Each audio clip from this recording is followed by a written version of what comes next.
Bonsoir à tous et à toutes.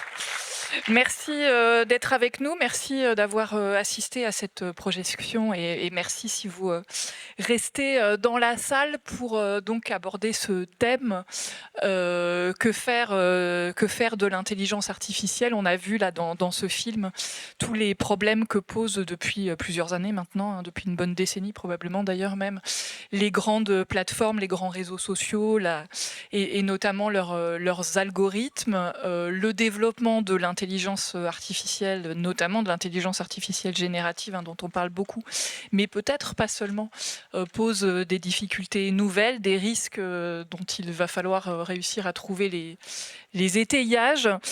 Pour en parler avec nous ce soir, trois intervenantes. Estelle Panatier,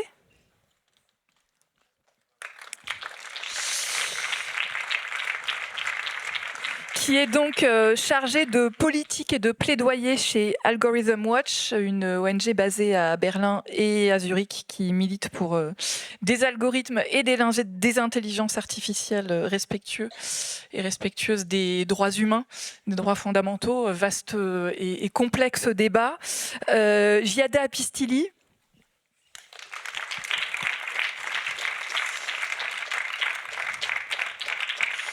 docteur en philosophie, sa thèse s'intitule Pour une éthique de l'intelligence artificielle conversationnelle. On voit qu'on est au cœur du sujet. Et elle est également responsable de l'éthique chez la start-up franco-américaine Hugging Face, qui est une plateforme open source d'intelligence artificielle. Et enfin, toujours dans l'ordre alphabétique, Clémentine Pouzet, doctorante en droit européen à l'université Jean Moulin Lyon 3 et qui rédige actuellement une thèse sur l'intelligence artificielle et le droit européen, sujet dont on a pas mal parlé ces derniers temps et on y reviendra évidemment avec l'adoption de l'AI Act. Peut-être une réaction sur le documentaire lui-même à chacune de vous trois. Je ne sais pas qui a envie de commencer. Estelle ? Moi, je peux y aller. J'essaie de m'en remettre. C'est la deuxième fois que je le vois, mais c'est toujours autant intense. Peut-être ce qui, moi, me marque, c'est vraiment cette question des entreprises qui sont derrière, de ces entreprises qui acceptent finalement, qui acceptent des conséquences négatives, tant sur les droits fondamentaux, les droits humains, mais aussi sur la démocratie. Et tout ça aussi pour maximiser leurs profits. Et ça, c'est vraiment quelque chose qu'on retrouve tant au niveau des plateformes de réseaux sociaux que dans d'autres fournisseurs d'intelligence artificielle. Giada ? Oui, ben, c'est vrai que c'est percutant. Moi, d'ailleurs, dans mes tâches, c'est ce que je disais à mes co-panélistes, que je fais de la modération contenu aussi. Et c'est vrai que c'est très dur comme métier, surtout d'être confronté à chaque fois à ce type de contenu. Et peut-être une réaction à chaud, c'est vraiment, d'ailleurs, c'était mentionné brièvement, mais je pense que ça mérite quand même notre attention, c'est que la haine génère en fait de ce qu'on appelle du user engagement, donc de l'engagement de nous tous, des utilisateurs. Et parce que quand, par exemple, on est content d'un service ou que tout se passe bien, on a tendance à ne rien dire, alors qu'on est beaucoup plus vocaux, on est beaucoup plus, on veut faire entendre notre voix quand les choses se passent mal. C'est exactement la même chose qui se passe sur les réseaux sociaux. Donc avoir conscience de ça, c'est assez important. Clémentine Pouzet ? Oui, je pense que ce documentaire, il montre bien aussi la manière dont l'intelligence artificielle peut amplifier les biais, les discriminations, les atteintes à la démocratie, aux droits fondamentaux. Et du coup, ça montre bien qu'un encadrement est nécessaire.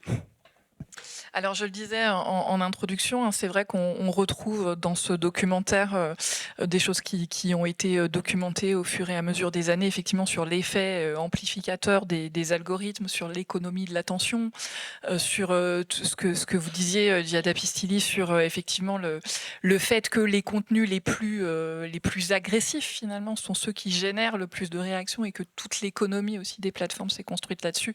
Et on ne peut pas dire que ça s'améliore ces derniers temps. Quel risque particulier nouveau pose les développements récents de l'intelligence artificielle? On parle beaucoup d'intelligence artificielle générative avec aujourd'hui des IA effectivement qui créent des images, qui créent du son, qui créent de la vidéo, qui créent de l'écrit. Comment est-ce que ça, quel nouveau problème ça soulève? Déjà, je pense qu'il y a 2 questions fondamentales. La première, c'est que puisque internet est composé de réseaux sociaux et puisque les réseaux sociaux sont composés de, comme vous l'avez vu tous, aussi de contenu haineux, bah, ces modèles, ils sont souvent basés sur ces données-là. Donc en fait, évidemment, il y a du nettoyage. Tous ceux qui vous disent: «Oui, les systèmes d'IA, c'est juste tout internet ensemble», évidemment, c'est pas aussi simple que ça. Mais ça reste, quand même, une grosse partie et donc évidemment, comme ça reste aussi des systèmes, de statistiques et donc de calcul de probabilité, il y a des chances qu'ils reproduisent un peu, les mêmes patterns ou en tout cas, le même contenu. Donc ça, première chose et deuxième chose, bah, aucun système d'intelligence artificielle est intéressant sans le paradigme internet et dans le paradigme internet, il y a aussi les réseaux sociaux. Donc tout ce qu'on partage, aussi peut être amplifié. En fait, ça a été aussi mentionné dans le film. Le réseau social, c'est un catalyseur, donc je pense que l'IA, c'est un catalyseur puissance de 2, en fait, de tout ce qui existe déjà, du contenu humain et pas que. Et en plus, en bonus, je dirais, c'est qu'il y a tout le contenu généré, qui évidemment va amplifier aussi, tout ce discours-là aussi. Estelle Panetier, qu'est-ce que vous constatez justement dans l'activité quotidienne de votre ONG? Qu'est-ce que vous voyez émerger comme problématique, alors à la fois nouvelle et puis effectivement ce qui a été dit, de renforcement des problèmes déjà existants et qu'on connaît déjà, qu'on a vu émerger notamment autour de, à l'époque c'était Facebook, hein, pas mal, ce qui se passait autour de la présidentielle américaine, ce qui se passait autour du Myanmar, etc. Enfin, il y a eu beaucoup d'études à l'époque. Est-ce qu'on est aujourd'hui dans un temps 2 en fait de tout ça, où ça serait en voie d'accélération? Je pense qu'il y a énormément de choses à dire. Nous, on fait notamment de la recherche, que ce soit des projets de recherche, mais aussi de l'investigation journalistique. Et on se rend compte que tout ça s'intègre en fait dans un processus d'automatisation déjà plus ancien aussi dans la société. Donc on a à la fois les réseaux sociaux, on a l'intelligence générative, la génération de textes ou d'images, mais on a aussi tout plein d'autres systèmes basés sur des algorithmes qui sont utilisés dans tout plein d'aspects qui touchent aujourd'hui déjà nos vies, que ce soit dans le recrutement, que ce soit dans l'attribution de prestations sociales, dans le travail de police. Et en fait, dans tous ces différents aspects, comme ça a été dit aussi avant, mais en fait, on est sur des systèmes qui vont chercher des moyennes statistiques et qui vont aussi reproduire en fait certains biais, reproduire les inégalités ou les rapports de pouvoir qui existent dans la société, et donc aussi potentiellement produire des discriminations, tout en ayant aussi, et c'est ce qu'on voyait avant, des impacts aussi plus larges que juste la question des droits fondamentaux, des impacts aussi au niveau de la démocratie. Et là, peut-être pour citer aussi un exemple, on a la question par exemple des deepfakes en termes d'intelligence générative, donc le fait de pouvoir aujourd'hui très facilement produire des contenus faux, enfin des fausses vraies images, si on peut dire ça, ou des vraies fausses images de personnes. Et puis on se rend compte aujourd'hui que c'est vraiment cette problématique de l'interface entre les réseaux sociaux et ces plateformes génératives qui pose le problème, parce que si vous faites un deepfake, je sais pas, par exemple de quelqu'un vous faites un deepfake, vous le montrez à vos voisins, il va pas encore se passer grand chose, mais c'est vraiment du moment que vous allez pouvoir profiter de ces énormes boîtes de diffusion que sont les réseaux sociaux, qu'on va avoir tout un autre impact aussi. Clémentine Pouzet, le débat sur l'AI Act, donc la réglementation sur l'intelligence artificielle qui a été adoptée par l'Union européenne, a été d'une certaine manière aussi percuté par ça, par l'émergence, ou en tout cas pas tellement l'émergence d'ailleurs, la diffusion au grand public de modèles d'intelligence artificielle générative. Est-ce que ça a d'une certaine manière changé le débat aussi autour de ce texte, puisque tout à coup il y avait des outils qui étaient mis à la disposition de tout un chacun? Oui, tout à fait, car à l'origine, au début des débats sur l'AI Act, l'intelligence artificielle générative n'était pas du tout considérée. Et c'est quand ChatGPT a été mis sur le devant de la scène qu'en fait le Parlement européen s'est emparé de la question et que la question des intelligences artificielles génératives est entrée dans le débat et du coup, a fortiori, est entrée dans l'AI Act. Et on voit, ce qui est intéressant, peut-être que je développerai un petit peu plus tard, c'est que du coup, ça a un régime juridique très particulier à ces modèles d'IA générative, différents de systèmes d'IA autres. Et effectivement, l'apparition des IA génératives a changé le débat et du coup la structure de l'AI Act. On reviendra sur la question du droit. Est-ce que peut effectivement le droit, quand il y a une telle accélération technologique? Avant, j'aurais une question pour vous, Giada Pistilli. C'est au sein de l'écosystème numérique, c'est-à-dire au sein parmi les gens qui produisent tout simplement des systèmes d'intelligence artificielle, à quel point est-ce que cette question-là, des risques systémiques, des risques pour les droits humains, pour la démocratie, à quel point est-ce qu'elle est prise en compte? Et est-ce que ce à quoi on assiste depuis l'arrivée de Donald Trump à la Maison-Blanche est susceptible de changer la donne et de provoquer des reculs? Je dis ça tout simplement parce que pour ce qui est des réseaux sociaux, on le voit très bien, c'est-à-dire que pendant des années, il y a eu des améliorations en termes de politique de modération, en termes de détection de campagnes d'influence, en termes de détection des discours de haine, ou en tout cas y compris même de manière de faire entrer l'utilisateur dans la boucle, etc. Et on voit bien qu'à partir du moment où l'administration américaine change, il y a de la part des patrons de ces réseaux, un discours qui consiste à dire on a beaucoup trop modéré, maintenant on va faire machine arrière. Donc est-ce qu'en matière d'IA, on risque d'assister aussi un peu à ce type de mouvement? Pas mal de choses auxquelles répondre. Je vais essayer de répondre à tout et pas prendre trop le temps. Alors déjà, évidemment, je peux pas parler au nom de toutes les entreprises de la tech, puisque d'ailleurs, Gameface a une place assez privilégiée là-dedans, puisqu'on est une plateforme. Donc oui, on développe aussi nos outils, mais surtout, on est vraiment une plateforme qui essaie d'héberger des outils. Donc, on regarde un peu avec distance, mais pas trop. Et c'est vrai que sur la question de quelle a été l'influence en effet de... Je reprends en disant qu'on assiste à une nouvelle vague, une vraie nouvelle vague de gros changements sur comment on traite non seulement les informations sur les réseaux sociaux, mais aussi en développement d'IA. Déjà, j'imagine que Clémentine aussi, on reprendra des éléments après, mais nous, en Europe, on a une position un peu fragilisée, je dirais, entre cette course, en fait, à laquelle on est en train d'assister entre les États-Unis et la Chine, où d'un côté, on a vraiment le gouvernement américain qui a une influence énorme sur le travail des big tech, puisque surtout dans notre monde occidental, évidemment, les big tech qu'on consomme sont en fait, des entreprises technologiques américaines. Sont vraiment préoccupés de cette course justement à qui va constituer l'intelligence artificielle générale, l'intelligence artificielle la plus puissante du monde, celle qui est capable de faire tout, d'être autonome, les agents, etc., etc.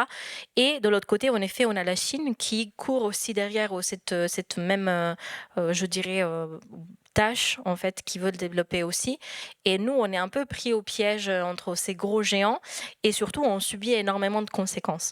Vous avez nommé en effet les pas en arrière qui ont été faits en matière de modération de contenu. C'est vrai que pendant très longtemps, sous les plateformes aussi en général, on a, je dirais pas beaucoup modéré, mais en tout cas on a fait beaucoup de pas en avant sur comment on gère le contenu. Et évidemment pas assez, comme ça a été montré par le film, c'est jamais assez, parce que c'est d'ailleurs la modération de contenu, mais la politique en général qu'on fait sur les plateformes, c'est souvent de réaction, malheureusement. C'est très difficile d'anticiper. Alors je vous dis pas en matière d'intelligence artificielle, puisque c'est vraiment le Wild West, donc tous les jours on découvre de nouveaux outils, tous les jours des nouvelles technologies, c'est une explosion totale, et c'est vrai qu'il y a eu beaucoup de pas en arrière sur il faut pas trop modérer, et il y a aussi un discours qui invite, surtout en provenant des États-Unis, à moins réguler.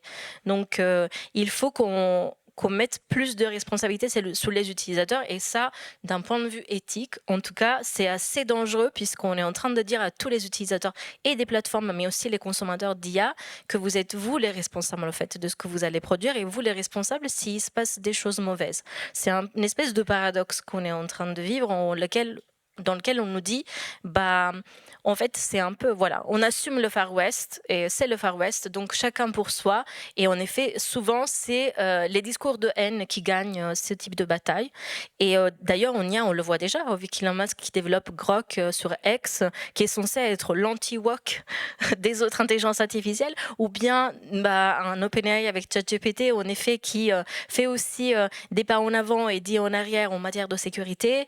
Le concurrent concurrent chinois, en effet, qui produit des contenus qui sont souvent censurés. Enfin, en fait, il n'y a pas...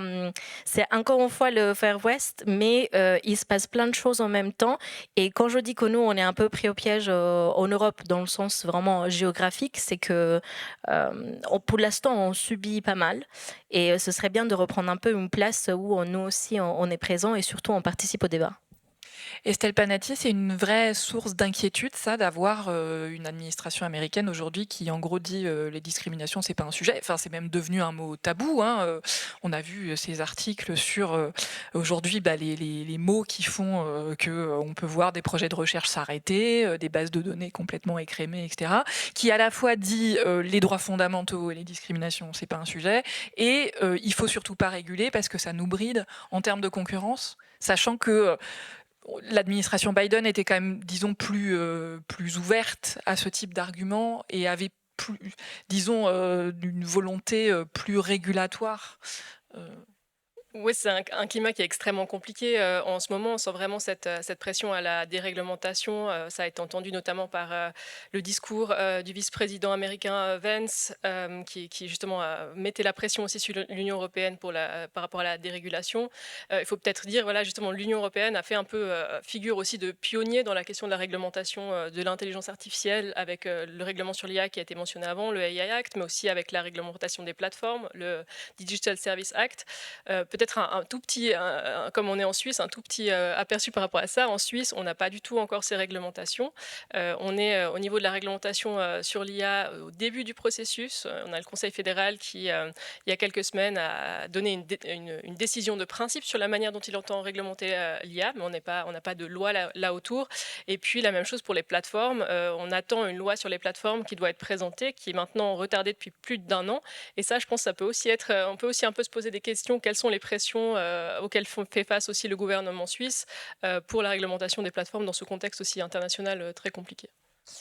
Clémentine Pouzet, l'AI Act on va dire, est assez pionnier dans son genre, puisqu'il n'y a pas eu énormément de règlements, enfin, sauf erreur de ma part, de réglementation générale sur l'intelligence artificielle.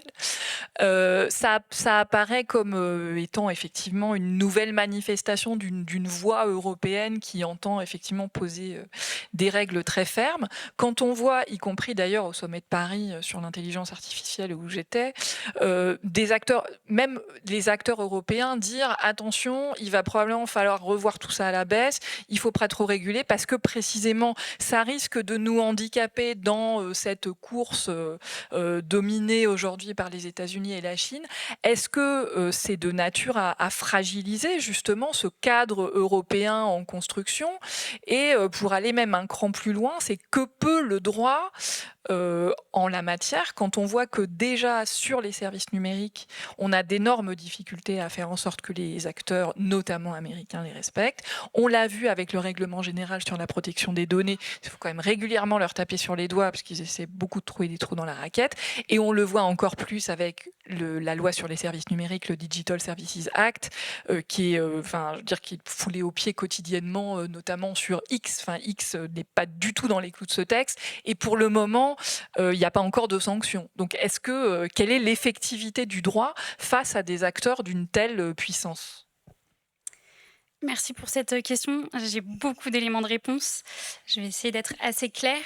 L'idée, pour revenir à ce que vous disiez, de ne pas brider l'innovation, de prendre quand même en compte ces considérations, elle était là dès l'origine, puisqu'à l'origine, l'Union européenne ne souhaitait pas encadrer l'intelligence artificielle et avait émis des codes de bonne pratique, des lignes directrices, donc des textes très souples qui ne supposaient pas de sanctions si les entreprises ne les respectaient pas.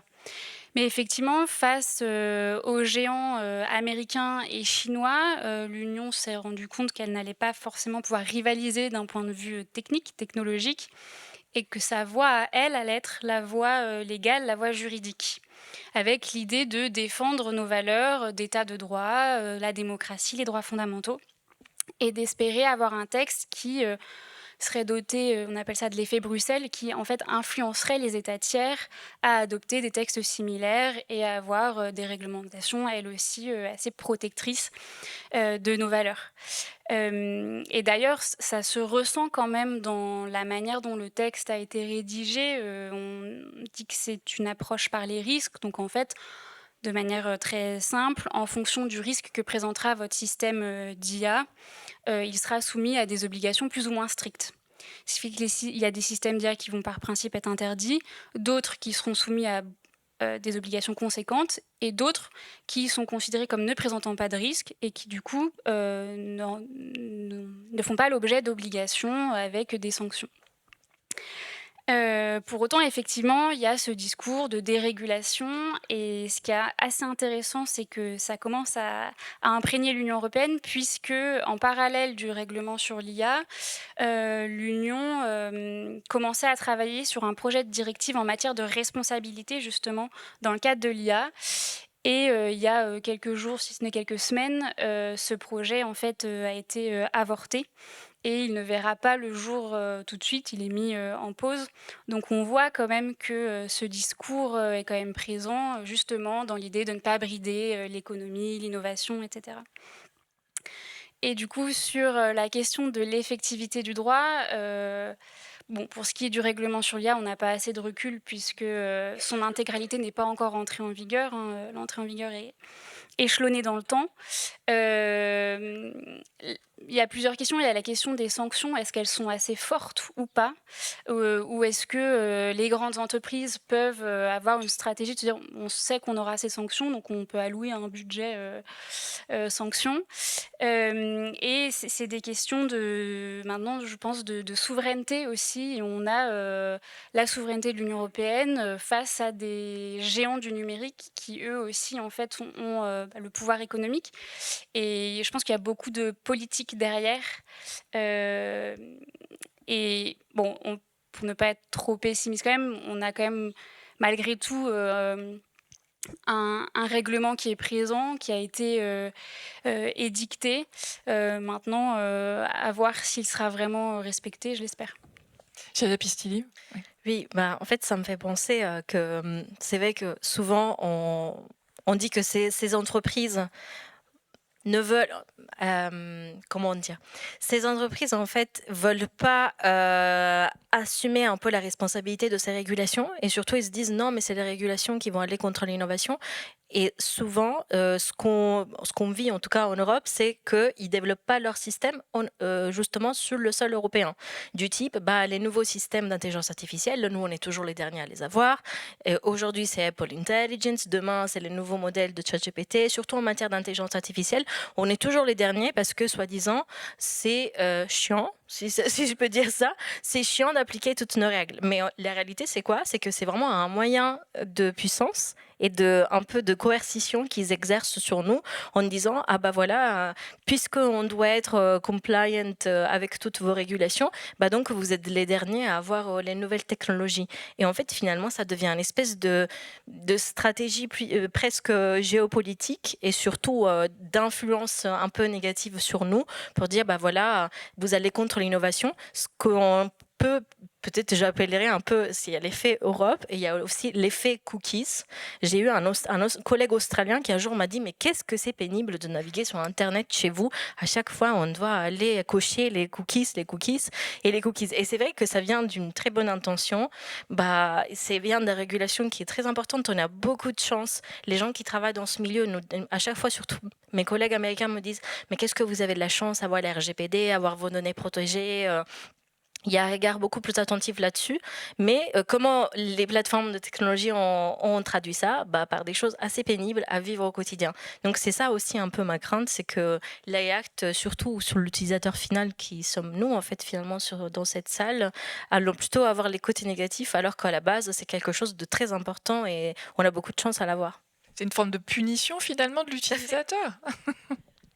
Estelle Panatier, on parlait de régulation européenne, mais de manière générale, on voit de plus en plus d'enceintes internationales où cette question de la régulation de l'IA émerge. C'est le cas aux Nations Unies, c'est le cas même au sein de l'OTAN sur les questions militaires. Enfin, et il y a régulièrement des appels justement à une IA plus respectueuse des droits humains, qui ne creuse pas les inégalités entre Nord et Sud encore plus que ce qu'elles sont, qui soit plus frugale aussi, parce que la question des impacts environnementaux, au-delà des risques systémiques pour la démocratie, pour les droits humains, il y a aussi la question des risques pour l'environnement. Qu'est-ce qu'on peut espérer de ces initiatives, sachant qu'on sait que le droit international, pour le coup, c'est très très long à construire. Est-ce qu'on peut espérer à terme une forme de gouvernance internationale de l'intelligence artificielle, ou est-ce que c'est un vœu pieux justement dans la configuration dans laquelle on est, avec des acteurs, notamment des acteurs majeurs qui ne sont pas forcément très allants, avec ce paradoxe par ailleurs que, par exemple, l'appel qui est sorti du sommet de Paris a été signé par la Chine, mais pas par les États-Unis.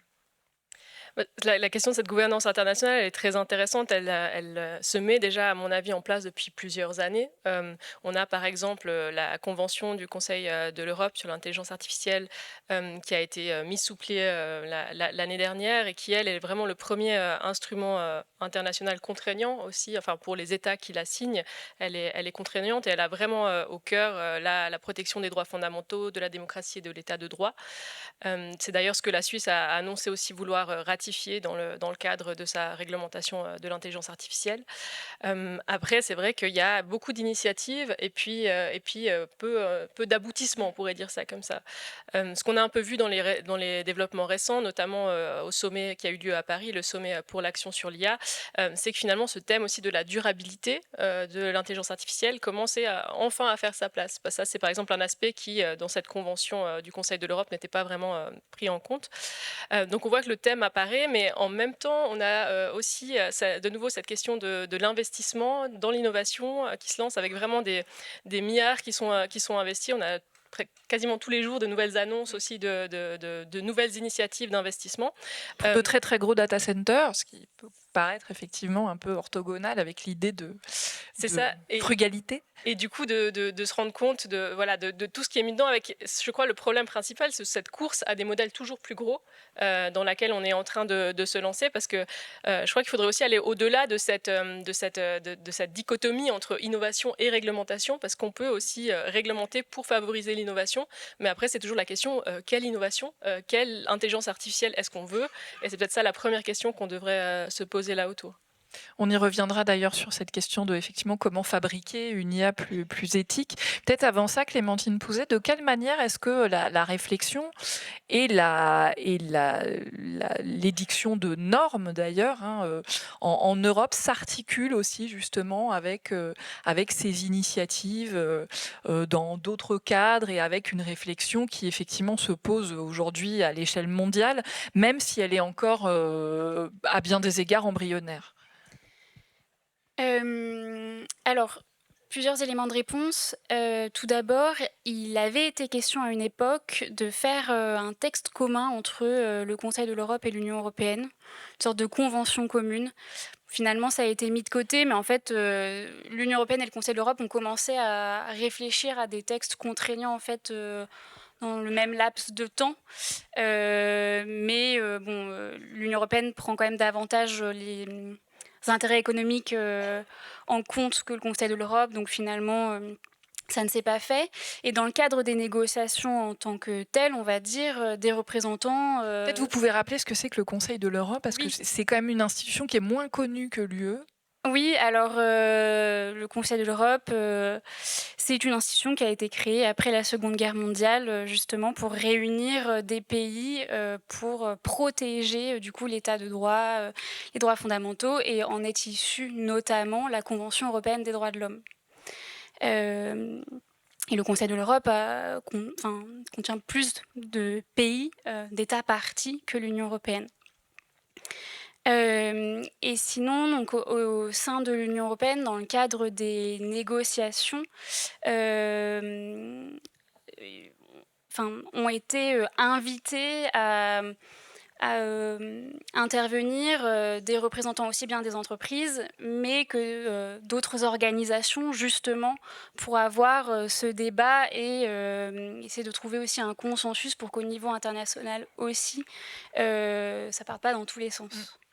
Oui, ce qui rappelle d'ailleurs aussi les modèles de gouvernance de l'Internet qui associent beaucoup à la fois les États, les entreprises, c'est ou les associations d'ailleurs, enfin les acteurs de la société civile, la gouvernance multi-acteurs, ça pourrait être finalement une source d'inspiration peut-être. Pourquoi pas, à voir après si ça pourrait être effectif et efficace, mais dans l'idée, le numérique, l'intelligence artificielle, pour qu'on ait un encadrement qui soit le plus effectif possible et qui prenne en compte le plus d'intérêts possible aussi, il faut effectivement un travail multipartite.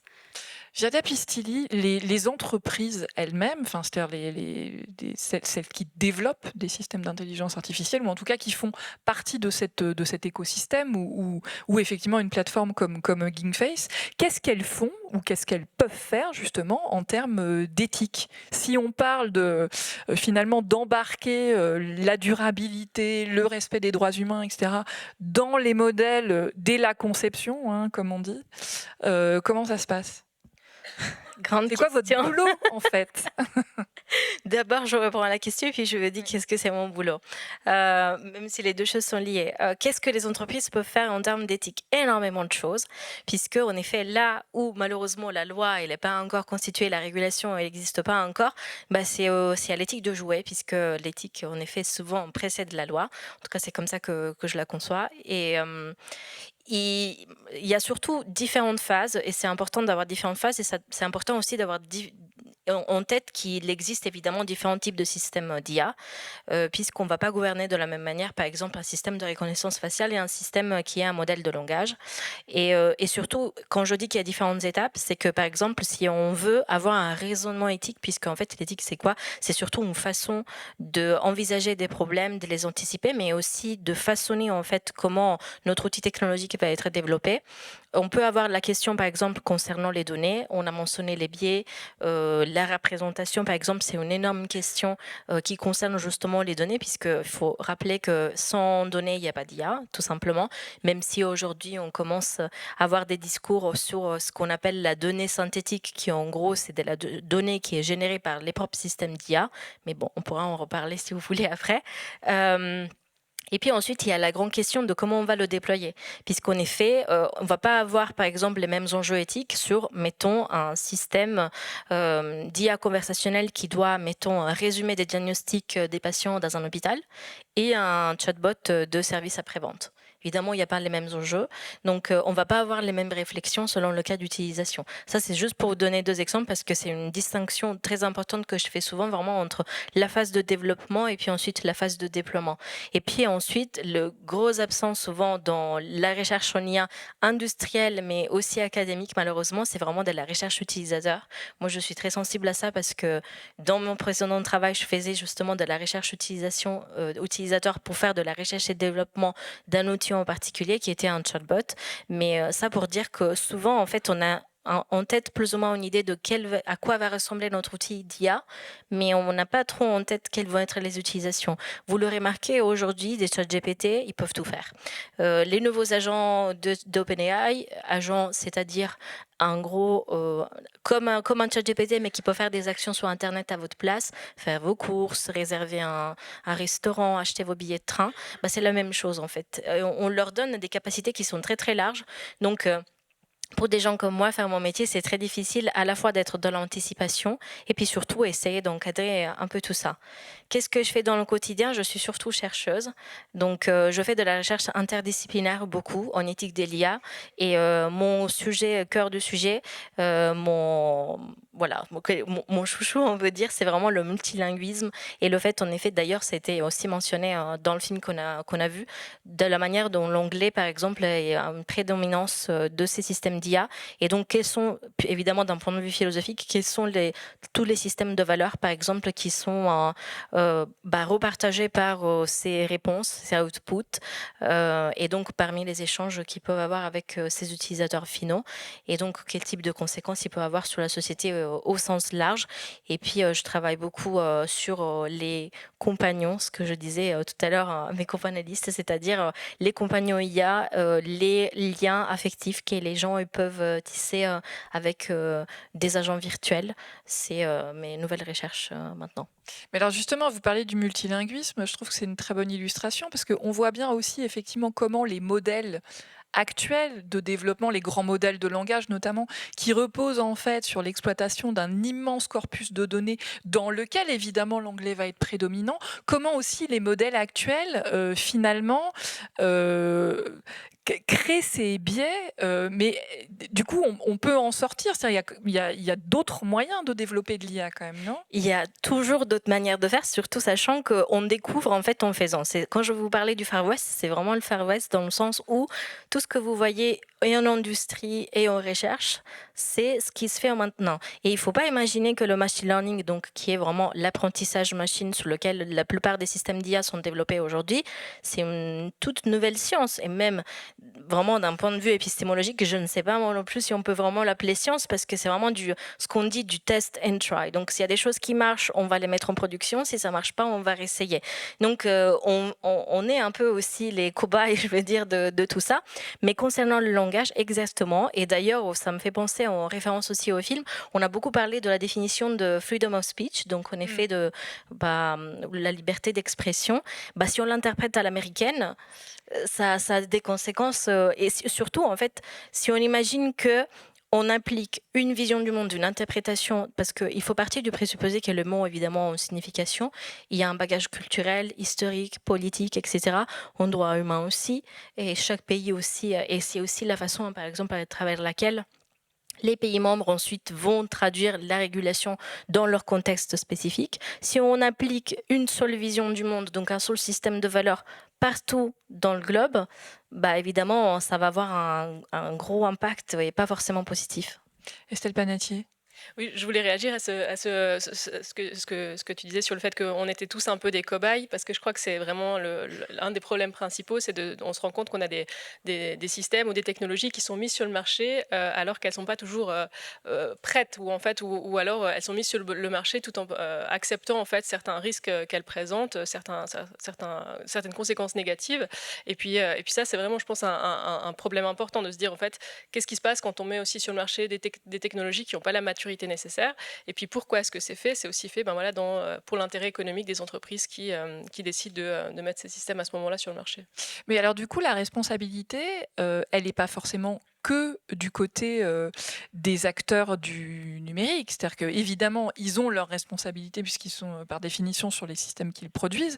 Est-ce qu'il n'y a pas aussi quand même une responsabilité des utilisateurs? Là, je ne parle pas des utilisateurs finaux, je parle plus par exemple des pouvoirs publics ou des entreprises privées qui vont faire entrer des outils d'intelligence artificielle au quotidien. Et on a bien vu d'ailleurs, c'était intéressant parce que pendant le sommet pour l'action sur l'intelligence artificielle à Paris, il y a eu un contre-sommet organisé notamment par un philosophe qui s'appelle Éric Sadin et le syndicat national des journalistes qui donnait la parole à des gens de secteurs impactés par l'IA et qui disaient qu'ils avaient l'impression d'être un peu court-circuités ou que finalement, voilà, ils avaient peur que des tas d'activités soient remplacées, etc. Donc est-ce qu'il n'y a pas aussi une responsabilité des structures qui utilisent l'intelligence artificielle? Et est-ce que c'est pas par là que ça devrait faire contrepoids d'une certaine façon? Oui, évidemment, la responsabilité, elle est partagée à toutes les échelles du développement jusqu'à l'utilisation.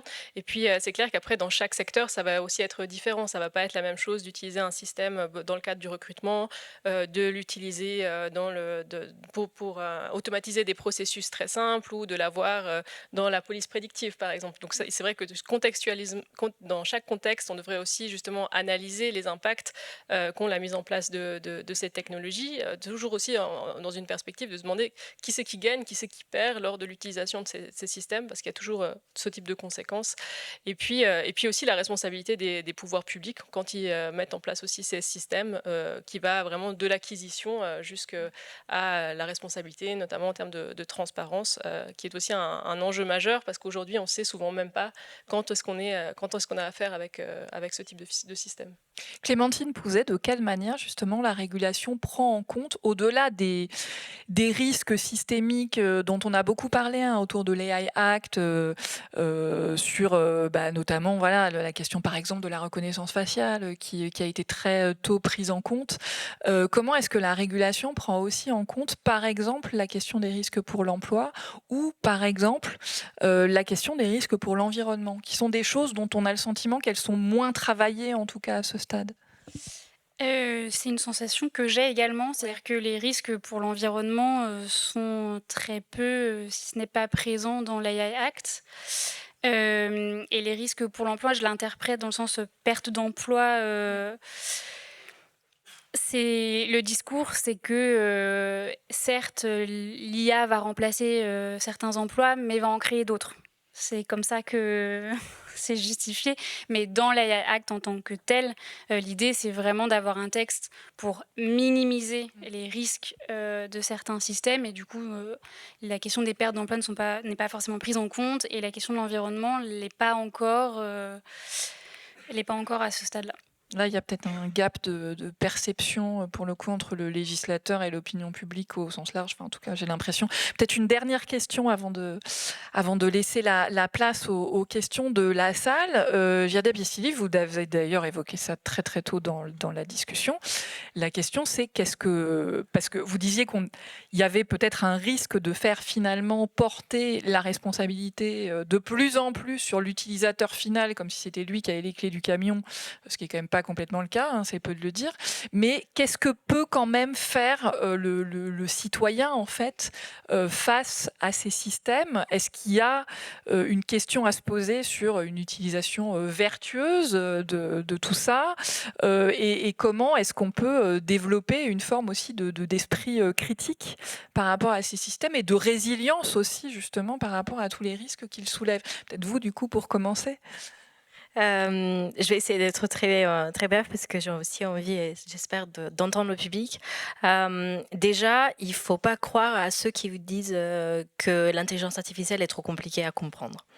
Parce que c'est un sujet dont tout le monde peut s'emparer. Moi, j'ai une formation en philosophie, je fais du code actuellement. Donc, c'est beaucoup plus simple de faire de l'IA que faire, par exemple, une page web.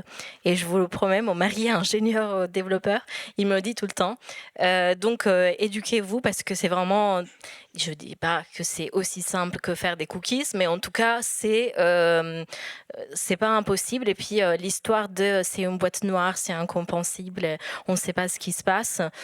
Il y a énormément de recherches qui se fait là-dedans pour justement essayer de comprendre ce qui se passe.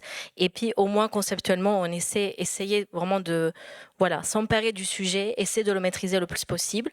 Puis, j'ai peut-être tiré de l'eau dans mon moulin, mais moi je pense qu'une façon très positive de contrer à tout ce qu'on s'est dit jusqu'à maintenant, c'est vraiment de faire de l'open source. Essayer vraiment de décentraliser tout ce pouvoir qui aujourd'hui est vraiment très concentré dans les mains des gros géants en fait de l'informatique. C'est possible aussi d'être dans votre coin, dans votre chambre, chez vous, dans votre bureau et d'essayer en effet de bricoler et de faire vos propres systèmes d'IA pour aussi en faire une utilisation qui est aussi le plus possible contextualisée à votre cas spécifique, parce que c'est de ça en fait de quoi il s'agit. Moi je pense que le futur de l'IA, c'est une IA moins générale et beaucoup plus contextualisée, petite, frugale, comme la France aime beaucoup ce mot dernièrement, mais moi j'y crois, je pense que c'est possible. D'ailleurs, il y a aussi une branche de la recherche qui s'appelle optimisation, c'est-à-dire on essaie aujourd'hui, pour vous le faire très simple, les gros modèles, les gros systèmes d'IA, c'est très difficile de les faire tourner sur votre ordinateur. Donc vous me direz, c'est facile de me dire qu'il faut que je fasse chez moi, mais c'est trop gros, ma machine ne tient pas. L'optimisation sert à faire tourner un système d'IA au lieu sur une grosse carte graphique, par exemple, d'un gamer, sur un processeur qui est beaucoup plus petit, donc qui va consommer à la fois moins d'énergie et puis surtout qui va être beaucoup plus rapide à utiliser et beaucoup plus petit. Donc en fait, ça fait du bien un peu à tout le monde. D'ailleurs, c'est un peu ce que DeepSeek aussi nous a montré en Chine, que c'était possible de faire un modèle très performant, mais qui est aussi très petit et très peu coûteux. Et donc évidemment, esprit critique, là, il faudrait une conférence à part, je pense, un panel à part, mais et essayez vraiment de vous faire votre propre opinion, de se faire sa propre opinion, c'est très important. Et voilà, encore une fois, je vais m'arrêter là, mais pas croire aux gens que vous disent que c'est trop complexe à comprendre. Estelle Panatier ou Clémentine Pouzet, sur cette question de qu'est-ce que peuvent faire les citoyens à leur échelle pour effectivement éviter qu'on aille dans le mur avec tout ça. Je pense être attentif aux discours qui ont lieu et toujours regarder de qui ça vient et quels sont les intérêts qui sont aussi en jeu. Moi, j'identifie un peu 2 discours principaux qu'on entend depuis quelques temps. C'est à la fois ce discours de l'IA va être la fin de l'humanité, c'est la crise existentielle l'extinction de masse qui nous attend, ça va prendre tout le contrôle. Et de l'autre côté, le discours qui vous dit que l'IA va nous permettre de résoudre tous les problèmes de l'humanité, que c'est fini, plus de problèmes avec le changement climatique, plus de problèmes de pauvreté. Et en fait, tous ces 2 discours sont des discours qui ont tendance à focaliser sur un avenir sur lequel on sait encore très peu et à complètement oublier les choses qui se passent déjà aujourd'hui, notamment les risques qui ont lieu aujourd'hui. Et puis, sont souvent aussi des discours, quand on regarde qui finalement les porte, qui sont aussi ceux qui sont derrière ces technologies et qui disent « Regardez, c'est nous qui mettons en place une technologie, elle est très complexe, personne ne peut la comprendre sauf nous, donc c'est à nous de vous dire comment réglementer. » Et je pense que ce type de discours sont extrêmement dangereux dans une démocratie parce que finalement, et c'est ce qui a aussi été dit, c'est extrêmement important qu'on participe toutes et tous à cette gouvernance et puis qu'on s'incluse là-dedans. Clémentine Pouzet. Très, très brièvement, je pense effectivement qu'il y a un gros travail de sensibilisation et d'éducation à faire et peut-être en tant qu'utilisateur, avoir conscience un peu de comment fonctionne l'IA. Je pense que vous avez déjà tous sur les réseaux sociaux commencé à regarder des vidéos sur une thématique très particulière et après, on vous submergeait de vidéos dans des thématiques similaires. C'est l'effet bulle de filtre et ça s'illustre aussi dans le film qu'on a vu où on commence à créer un profil et à regarder des vidéos du contenu d'extrême droite. Et après, on submerge la personne de contenu d'extrême droite. C'est pareil politiquement, mais sur d'autres thématiques. Et en avoir conscience aussi pour toujours avoir ce recul sur ce qu'on nous donne et ce qu'on regarde. Merci à toutes les 3. On va vous laisser la parole.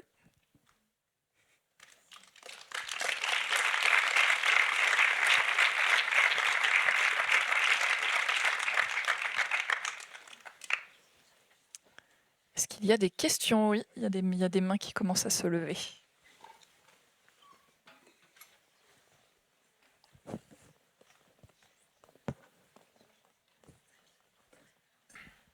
Merci. OK. Merci pour ce panel qui est très riche et très intéressant. J'ai une question. Vous allez peut-être trouver qu'elle est hors sujet. Dans ce cas, vous dites qu'elle est hors sujet simplement. Et c'est tout. Elle est peut-être un peu plus liée au film. Mais il y a quelque chose que je n'ai pas très bien compris récemment. Et peut-être que, vu vos compétences, vous pourrez m'éclairer et éclairer la salle. Sur un cas très concret qui est arrivé récemment, qu'est-ce qui s'est passé et comment vous l'interprétez en Roumanie avec les élections qui ont été. Et notamment, mon impression c'est que c'est pour des bonnes raisons liées à tout ce que vous disiez ici que ces élections ont été annulées, mais peut-être ça pose un vrai problème aussi sur ce que c'est la démocratie. Donc je pense que j'ai l'impression que c'est un cas très très actuel et intéressant de toute cette discussion. Moi, j'ai pas le sentiment que c'est hors sujet. Par contre, effectivement, c'est une histoire très complexe qui veut se lancer. Bon, pour mémoire, il y a effectivement eu invalidation, si je me trompe pas, du premier tour de la présidentielle en Roumanie, parce que l'équivalent de notre Conseil constitutionnel a estimé qu'il y avait eu manipulation, d'une certaine manière, du scrutin, via notamment la façon dont un candidat d'extrême droite avait été poussé de manière très très virale. Alors j'ai beaucoup entendu parler de TikTok. Je ne sais pas si d'autres réseaux sociaux étaient aussi particulièrement mis en exergue sur ce dossier-là. Mais c'est vrai que ça soulève un vrai sujet effectivement sur finalement la fragilité des démocraties. Clémentine Pouzet, peut-être? Une très brève réaction, ça me fait penser au scandale Cambridge Analytica. il y a quelques années, ou de manière assez similaire. Donc ce scandale, on en a entendu parler pour les élections américaines, mais aussi pour les élections lors du Brexit. Ou alors c'était pas TikTok, mais c'était Facebook, où en fait les données des utilisateurs de Facebook avaient été captées et on avait pu en extraire les utilisateurs qui étaient considérés comme indécis et du coup leur fournir du contenu pro-Trump à l'époque et pro-Brexit. Donc malheureusement, ce type de manipulation et de manière de faire n'est pas nouvelle. Est-ce qu'il y a une forme d'accélération ou est-ce que parce qu'après il y a aussi la particularité de TikTok qui est un peu une boîte noire, enfin dont on sait encore moins comment ça fonctionne qu'on ne le savait pour Facebook à l'époque. Estelle Panetier, oui. De manière générale, c'est des phénomènes qui sont très difficiles à analyser parce qu'on a souvent peu d'accès en fait aux données de ces plateformes. Ça vient gentiment plus facile, notamment au niveau européen avec cette nouvelle réglementation qui a été mise en place. Mais du coup, c'est extrêmement difficile de montrer vraiment quelle influence ça a sur la formation de l'opinion publique et ensuite potentiellement aussi sur les votations. Nous, on a fait dernièrement une recherche sur les élections allemandes qui ont eu lieu dernièrement, où on s'est intéressé aux postes, notamment de l'AfD, du parti d'extrême droite, pour voir est-ce qu'ils étaient plus favorisés que d'autres postes. On s'est rendu compte qu'effectivement, c'était du coup plutôt sur X, de voir en fait que ces postes-là de l'AfD étaient effectivement beaucoup vus ou beaucoup plus vus que les autres, mais on n'a pas vu vraiment d'indice, en tout cas dans cette recherche-là, que ce soit vraiment lié à l'algorithme, mais plutôt au soutien qu'avait fait le parti pris d'Elon Musk pour l'AfD, et vraiment le fait que lui a énormément publié de posts et que c'est ça qui aurait finalement augmenté la portée aussi du contenu de ces posts sur l'AfD. Mais on a toujours un peu, c'est un domaine de recherche où on n'a que des fragments en fait et vraiment peu d'évidence vraiment stable sur cette question liée notamment à la formation de l'opinion publique. Ce qui, je pense aussi, est un appel à l'encouragement aussi de la recherche, parce que ça, au-delà des questions de règles pour les plateformes ou pour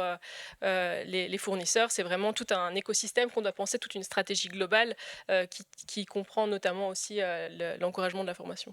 Ouais, effectivement, la question est d'autant plus compliquée. Je me permets de compléter parce que c'est vrai que c'est un dossier. Enfin, j'ai pas travaillé sur la Roumanie, mais sur la question de l'influence beaucoup.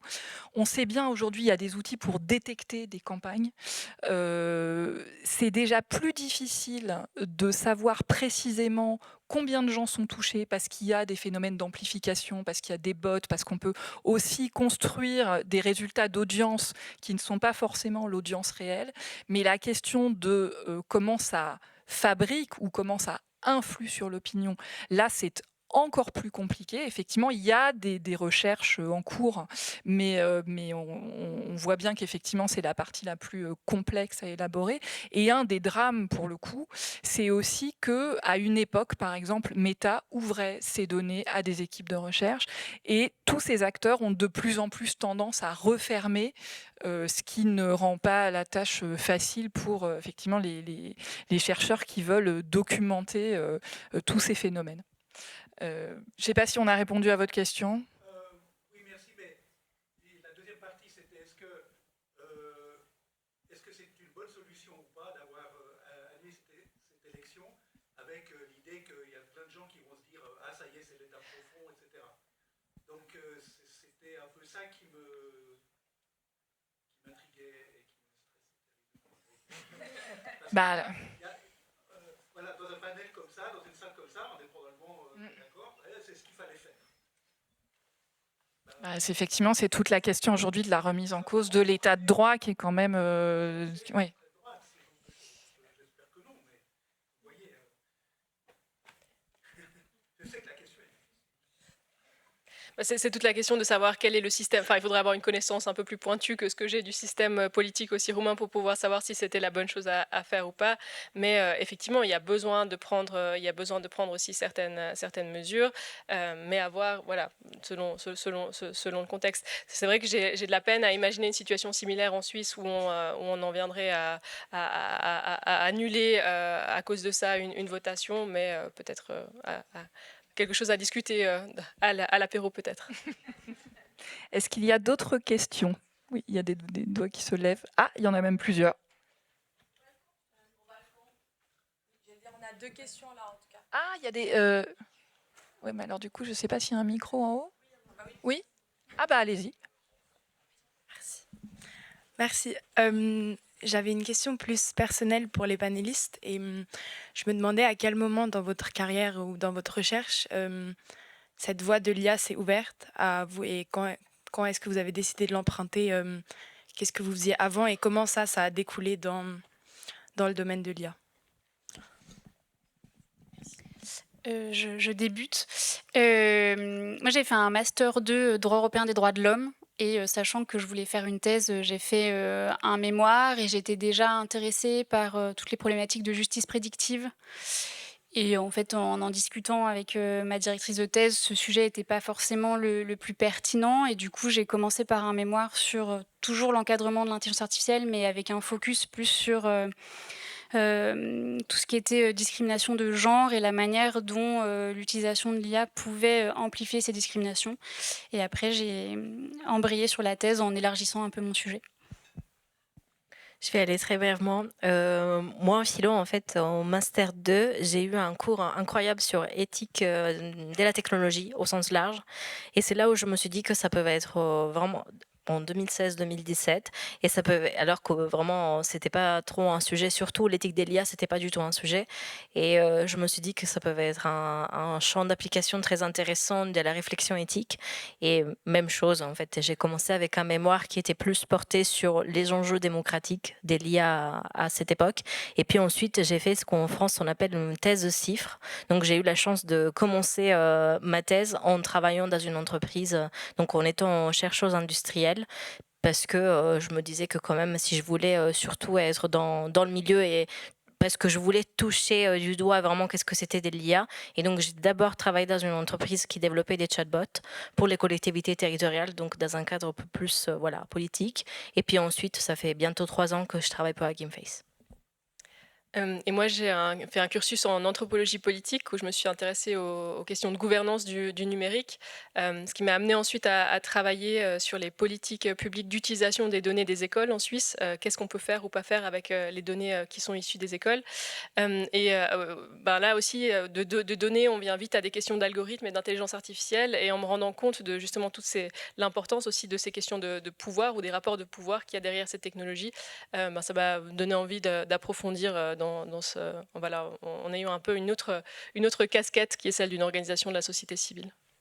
Alors je pense qu'il y a d'autres... Oui. Gameface. Moi, j'utilise pas mal vos applications dans mon travail et je trouve ça super intuitif, super facile à utiliser. Donc, quand vous dites qu'on peut utiliser l'AI, vraiment l'AI, ça peut être pour tout le monde.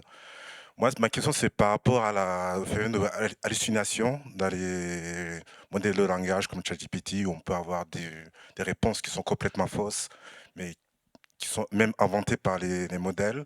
Et ça peut mettre une question philosophique pour vous. Aujourd'hui, on accepte que l'informatique donne des fausses réponses ou donne des informations fausses. Vous ne pensez pas que ça peut être un souci dans le futur pour les utilisateurs qui ne sont pas conscients de ces technologies, de la possibilité de donner des fausses réponses, et même dans le domaine médical? Ça peut être une question un peu philosophique. On est d'accord pour qu'une informatique soit pas 100% correcte aujourd'hui.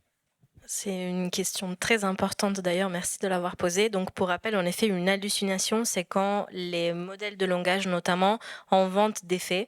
Et d'ailleurs, c'est assez mesquin, je dirais, puisque c'est souvent du contenu qui a, je dirais, 90% vrai.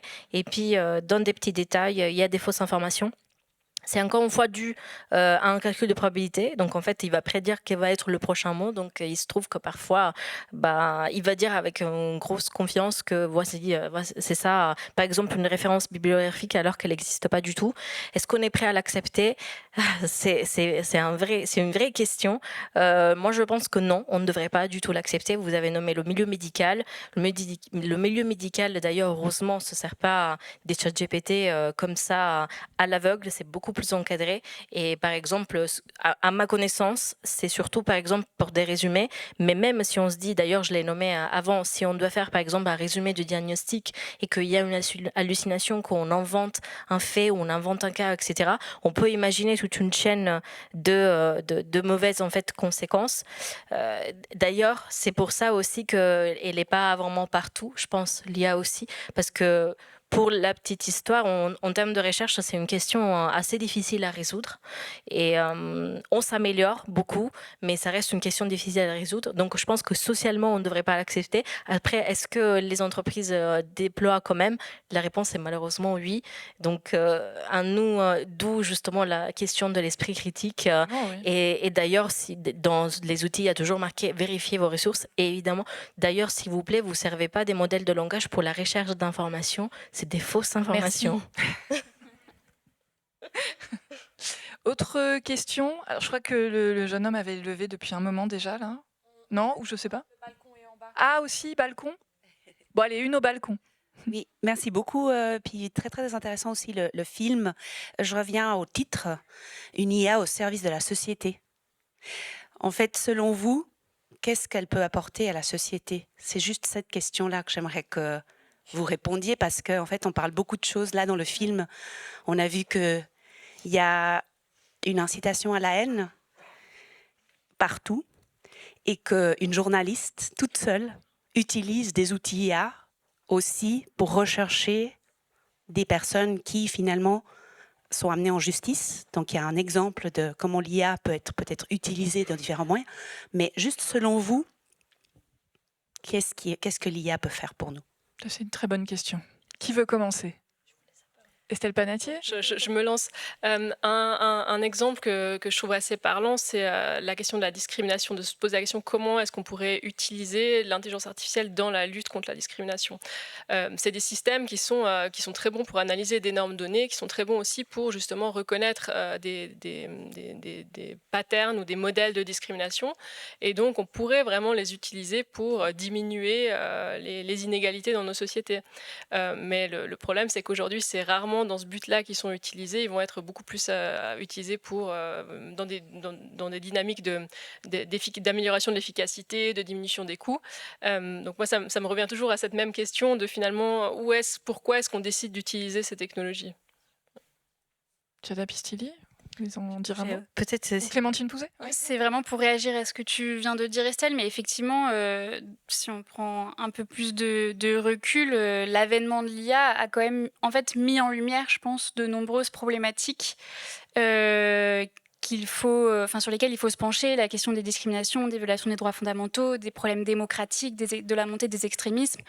Et je pense que déjà, cette mise en lumière et d'avoir conscience de toutes ces problématiques, ça peut déjà être vu comme un bienfait. J'ai oublié ce que je voulais dire. Si ça me revient. Très brièvement, moi, peut-être parce que je travaille dans ça, mais je crois aux assistants. Je crois aux assistants personnels et je pense qu'ils peuvent être un vrai atout pour, par exemple, des tâches répétitives ou des choses comme ça. Après, encore une fois, c'est aussi parce que c'est le domaine que je connais le plus et je m'en sers d'ailleurs aussi au quotidien. Et peut-être parce que aussi je sais l'utiliser, d'où l'intérêt vraiment de se former et d'en faire une bonne utilisation. Après, ça c'est sur l'individu, sur la société au sens large. Ça reste une question ouverte, moi je pense, parce que moi je rappelle tout le temps qu'il faut aussi se rappeler qu'elle est vraiment pas utile tout le temps.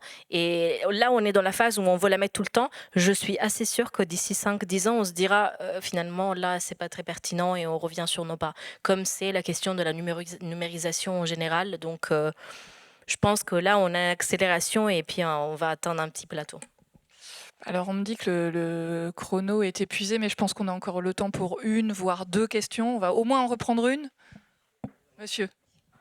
C'était pour juste voulais avoir votre avis sur la nécessité d'avoir un cadre juridique strict qui encadre les agents AI, c'est-à-dire les AI qui peuvent interagir avec les sites web ou les services numériques sur Internet à notre place, comme si c'était vraiment nous.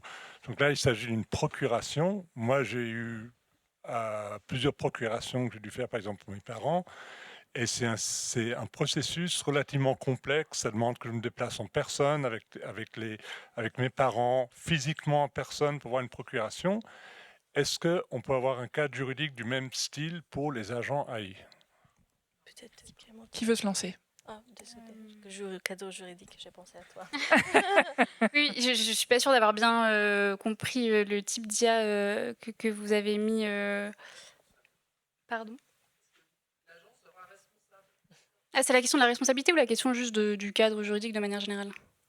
Non, vous en avez parlé avant. C'est des IA qui sont en train de développer et qui pourront interagir avec des sites web ou des services numériques sur Internet. Par exemple, passer commande des courses, commander des billets. Chaque fois, ça, c'est des transactions financières moi, je ne peux pas utiliser la carte bancaire de mon copain avec son code pour faire ça, alors qu'on aurait un agent AI qui pourrait le faire. Mais quel sera le cadre juridique pour ça? Ok, merci pour ces précisions. Alors, pour ce qui est de la Suisse, du coup, je ne sais pas. Mais dans le cadre de l'AI Act, vous avez, comme je disais tout à l'heure, c'est une approche par les risques. Donc, vous avez différents risques. Vous avez les risques inacceptables avec tout ce qui sera interdit, type utilisation biométrique, etc., avec des exceptions. Et ensuite, vous avez le cadre du haut risque. Dans le haut risque, vous avez des systèmes d'IA qui le sont par nature, donc notamment quand c'est dans le cadre de recrutement, en matière d'éducation, de police, etc. Et ensuite, vous avez des critères à remplir. Donc, si jamais on analysait vraiment ce type d'IA et qui rentrait dans le cadre des critères de système à haut risque, alors plusieurs obligations s'appliqueraient aux fournisseurs, aux déployeurs, etc. Des obligations de gestion des risques, de transparence, de documentation. En fait, la problématique actuelle, c'est que pour l'instant, de manière très très concrète, on ne sait pas vraiment ce que ça va signifier, et en fait, on va devoir avoir recours à un procédé de normalisation, donc tout ce qui est norme ISO normalement, et c'est en train d'être élaboré en ce moment. Est-ce qu'on peut en prendre encore une dernière? Oui? Allez. Non? Oui, j'ai une question sur la responsabilité des entreprises qui génèrent les IA. C'est-à-dire qu'une IA, elle peut être, on en a toujours parlé, comme bien intentionnée. C'est-à-dire comme même les réseaux sociaux, ils sont soi-disant bien intentionnés. Est-ce qu'on a posé la question, est-ce que ceux qui génèrent les IA peuvent être mal intentionnés? Je pourrais citer par exemple la Chine qui a une IA pour contrôler ses habitants. Mais est-ce que dans nos côtés américains, tout ça, est-ce qu'aussi il peut y avoir des IA comme X qui est mal intentionné pour la démocratie? Évidemment, je pense que la première chose à dire, c'est qu'il n'y a pas d'IA bien intentionnée. C'est vraiment, les algorithmes ne sont ni neutres ni objectifs. Ça dépend toujours de qui les a conçus, comment ils ont été conçus, qui les utilise, comment ils sont utilisés. Et aujourd'hui, c'est encore souvent des humains qui sont aussi là derrière. Donc en fait, toutes nos représentations, toutes nos valeurs, elles participent aussi, ou elles passent aussi à travers la technologie. Et c'est évidemment que ces technologies peuvent aussi être utilisées à mauvaise escient, que ce soit pour le crime, que ce soit... Moi, un exemple que je trouve extrêmement frappant, c'est toutes les applications qui vous génèrent des faux contenus de personnes nues, souvent d'ailleurs des femmes, ou de faux contenus pornographiques, et puis où on voit bien que c'est pas quelque chose qui serait dans une optique de bien commun ou à bon escient. Non, je pense que c'est assez évident. Mais voilà, donc il y a clairement aussi des applications criminelles. Très rapidement, juste ce que m'a appris l'éthique, c'est que c'est pas parce qu'on a des bonnes intentions qu'on va faire des bonnes choses d'ailleurs. Pour vous donner juste des exemples très rapidement, deuxième semaine où j'étais chez Hugging Face, il y a quelqu'un qui s'est amusé a repris l'architecture de ChatGPT. Il en a fait GPT 4chan. Je ne sais pas si vous connaissez ce que c'est 4chan. C'est la poubelle d'Internet. Et il l'a branché en fait sur 4chan et il a produit en 4 jours plus de 60 000 messages haineux. Et il a posté ça sur la plateforme. Il y a eu le CEO qui est venu me voir, il m'a dit comment est-ce qu'on gère ça. Et donc c'était un peu ma première tâche. Ça c'est mauvaise intention clairement. Mais si on parle de bonnes intentions mal terminées, il y a d'ailleurs un documentaire qui parle de ça où il y a les créateurs de l'algorithme de recommandation de YouTube qui est aujourd'hui un repenti. Et il y a aussi les personnes qui sont derrière, interviewées dans le même documentaire, des personnes qui sont derrière les réactions en fait emoji de Facebook, qui disaient nous on voulait juste faire partager par les utilisateurs l'amour, le rire, etc. Alors qu'en fait finalement on s'est rendu compte que les effets néfastes des algorithmes de recommandation à cause de ça étaient horribles. Donc comment partir d'une bonne intention pour en mal terminer. Donc voilà, juste pour donner quelques exemples. Allez, une dernière question. Merci beaucoup. Merci infiniment pour cette discussion qui est super riche. Merci particulièrement pour la prise de position sur l'open source. D'abord, je me demandais très rapidement si on pouvait vraiment parler d'open source, si les sources de l'entraînement n'étaient pas open source. Mais surtout, je me demandais ce qu'un État, je ne sais pas à notre échelle, l'État genevois, l'État suisse, pouvait faire comme service public sur ce sujet-là, et particulièrement dans l'éducation, que ça aille du moratoire jusqu'à l'entraînement et l'hébergement, l'auto-hébergement de larges modèles de langage open source et éthiques. La question de la transparence des données d'entraînement, c'est un vrai sujet, y compris parce qu'il y a des acteurs qui font des algorithmes, enfin, qui font des briques open source, mais qui ne disent pas sur quoi ils les entraînent. Clairement, d'ailleurs là, vous touchez un peu le nerf. J'avais peur que ça allait être un peu trop complexe, mais je vais essayer d'être le plus pédagogue possible. Et puis peut-être je laisserai la deuxième partie de la question à mes collègues. Il y a un vrai enjeu de qu'est-ce que ça veut dire open source sans l'ère de l'IA, puisque moi je préfère le terme par exemple open weight, donc au poids ouvert. Poids, grossièrement, correspond aux neurones, aux réseaux de neurones. On ne va pas rentrer dans les détails techniques, mais il y a vraiment différents, en tout cas dans la recherche, il y a un peu consensus où la notion d'open source est très vague en IA. Donc il y a différentes, disons, définitions, mais les définitions, on va dire, les plus adoptées aujourd'hui, c'est qu'il y a différents degrés, en effet, d'ouverture. Donc, et donc on parle plutôt d'ouverture plutôt que juste source. En effet, il y a l'ouverture de l'architecture, l'ouverture des poids, mais aussi, très important, l'ouverture de la licence d'utilisation. Meta s'est amusé pendant très longtemps à dire on a fait l'AMA, vous pouvez l'utiliser aujourd'hui. La licence, elle n'était pas commerciale. Donc en fait, est-ce qu'on peut parler d'open source si la licence, elle n'est pas open source? Ce qui est un gros nerf du jeu aussi dans l'informatique. Et puis évidemment, la question des données, là, pratiquement personne est open source. Il y a le dernier degré d'ouverture, c'est les données. Et là, bon, c'est un cirque. Sur cette question, effectivement, la deuxième partie de la question sur qu'est-ce que peuvent faire aussi les pouvoirs publics pour promouvoir, aider à développer des modèles plus vertueux. Oui, je pense que la question de l'open source et des pouvoirs publics, elle n'est pas nouvelle. On a vraiment cette question, cette grosse dépendance en fait qui remonte déjà à plus loin. Si on prend le cas de Microsoft par exemple ou d'autres services dont on est vraiment devenu dépendant en tant que collectivité publique. Et notamment en Suisse, on a de plus en plus cette discussion qui s'ouvre sur la question de ce qu'on appelle la souveraineté numérique aussi. Où je pense qu'il y a vraiment quelque chose à faire en termes aussi d'investissement dans des systèmes qui nous servent, qui nous sont utiles, qui n'ont pas forcément besoin du coup non plus d'être des systèmes gigantesques ou des systèmes qui peuvent tout faire, mais plutôt de réfléchir justement à pourquoi est-ce qu'on a besoin, on en a besoin, et puis de les construire pour ça. Après, ça demande de la volonté politique, et ça demande aussi de peut-être aller au-delà du hype dans lequel on est peut-être encore, et puis de vraiment vraiment d'avoir cette approche un peu plus rationnelle, peut-être un peu moins aussi juste d'expérimenter tout ce qu'on peut, mais de dire voilà, ça c'est les cas d'usage qui sont vraiment importants pour nous, et on aimerait pouvoir développer des alternatives pour ça.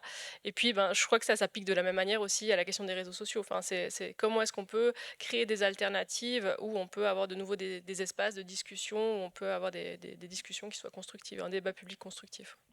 Merci. Clémentine, non, pas particulièrement. Eh ben, merci beaucoup à vous d'être restés jusqu'au bout. Merci aux 3 panélistes qui ont brillamment tenu le micro. Et bonne suite de festival à tous et toutes.